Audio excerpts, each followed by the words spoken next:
This park is known for having lots of wildlife. Oh my god, there's buffalo a buffalo in the road. Wait. Buffalo in the road.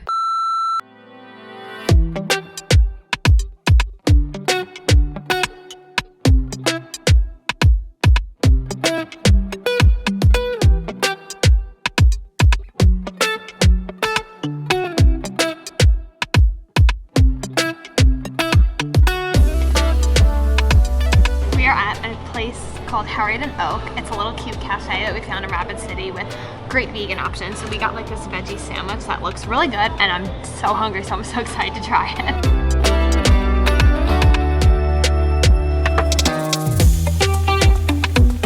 So we decided to come to the Journey Museum here in Rapid City, and we don't really know too much about it. We know that it's supposed to show the history of the Black Hills, which is the region that Rapid City is in. But we're going to learn more about it and then tell you guys what we find out from the museum. Yeah, what's really awesome is we're here about an hour before they close, so we basically have the museum to ourselves right now, which we love because we can walk around and not worry about dealing with anyone, so it's really fun.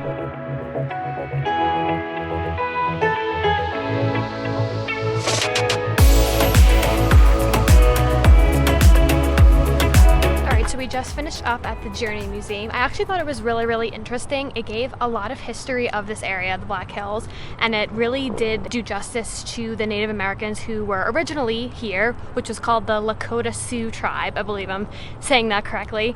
But yeah, it gave a lot of info about, you know, how this land came to be what it is today, basically. Yeah, it was definitely really interesting. They had just like so much stuff. It's actually a really big museum on the inside too. So we really mostly love learning about the Lakota Sioux tribe because I think it's so interesting to know just kind of like more about the land and their beliefs and all of the things that they've done. In, you know, American history, we're really only taught about the European colonization of America, not really like about the Native people who were actually here first. So I think, you know, this museum could have done like a little bit better on the Native American stuff, but I think that they actually did like a really good job because we're really not taught that in school. Like I know I for sure didn't learn like half of the stuff that I just learned in there. But yeah, so that museum is very interesting. Highly recommend you guys come here because I think it's really good to learn about the real history of a place that you're visiting. It was not a free museum. We did pay, but it wasn't super expensive, which is really good news for if you're like traveling on a budget or something. Yeah, I think it was like $12 each, so that's like very affordable.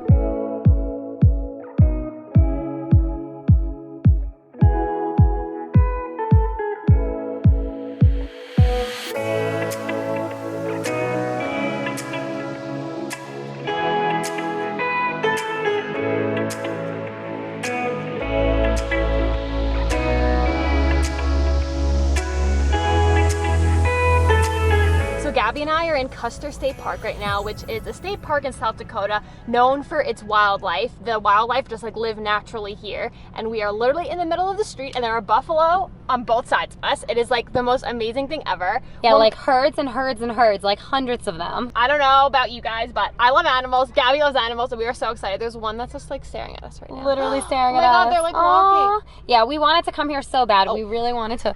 Whoop. We really wanted to see some animals, and we're really excited. Oh, this one's really close. It's really close.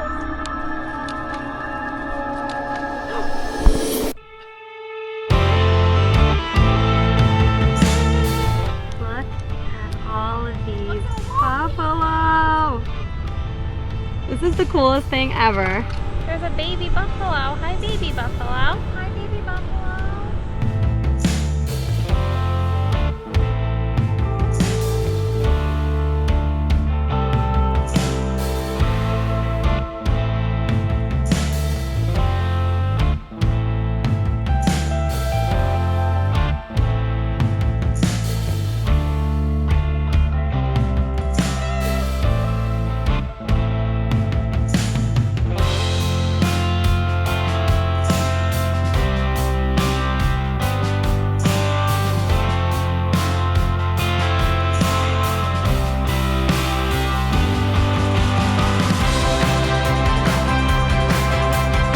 At the Crazy Horse Memorial and Visitor Center right now. We just walked around a bit and kind of saw everything that there is to see, right?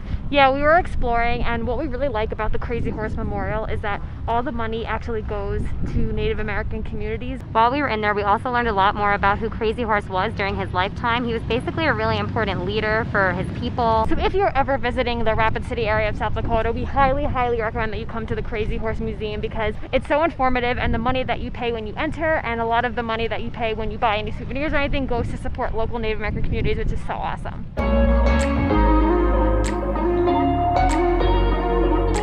So we just saw Mount Rushmore. We're a little bit far away from it. We didn't go close to it or anything. We just like came to kind of see it, check it out, because we know it's something that most people want to do when they come to South Dakota, and it's kind of like an iconic thing. However, we don't really support the people who built Mount Rushmore and why they built it. But we wanted to tell you guys why the history of Mount Rushmore is racist against the indigenous people, because a lot of people just go and they're like, oh yeah, there's 4 presidents' heads carved into a rock, but there's a lot of history behind it that we think most people don't know. So I'm going to read it now on my phone so I don't mess anything up.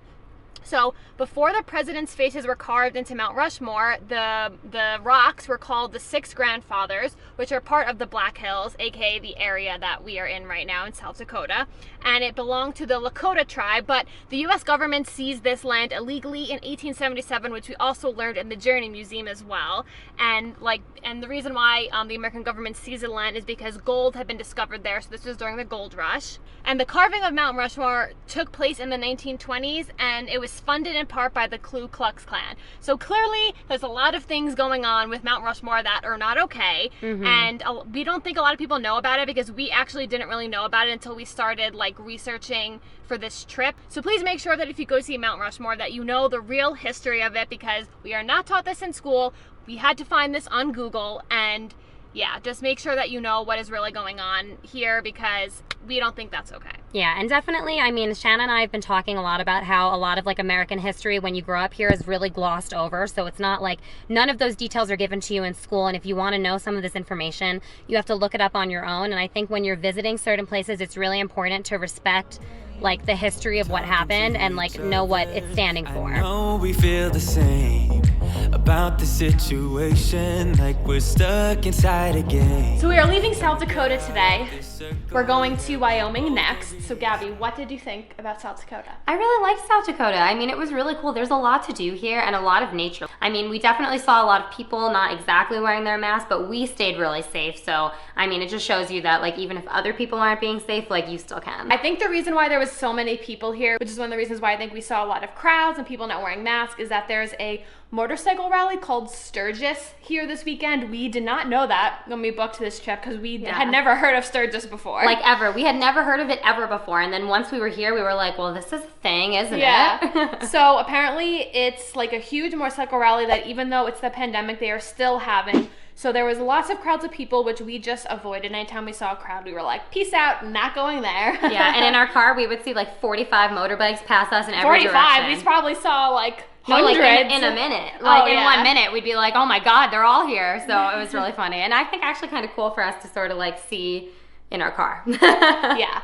But so I would say South Dakota, as far as the pandemic goes, maybe people not taking it very seriously. So if you're really worried about other people infecting you, maybe you should avoid here until, you feel safer. But we felt fine because we have our masks. We just stayed away from large crowds, and anytime we went somewhere where there was, people not wearing masks, we just always sanitized and stuff. Yeah, and like we said, there's a lot of really beautiful nature here. It's super diverse in terms of the landscape. So there was a lot of places we went to where we didn't have to be near anyone because we were just out there in nature, whether it was Badlands or Custer State Park. That was really, really cool for us. So we loved it. Exactly. So we are going to go in our car right now and start our 8-hour drive to Wyoming. So we will see you guys in the next video. Thank you so much for watching, and stay tuned for our next road trip episode, which will be what we get up to in Wyoming. Bye.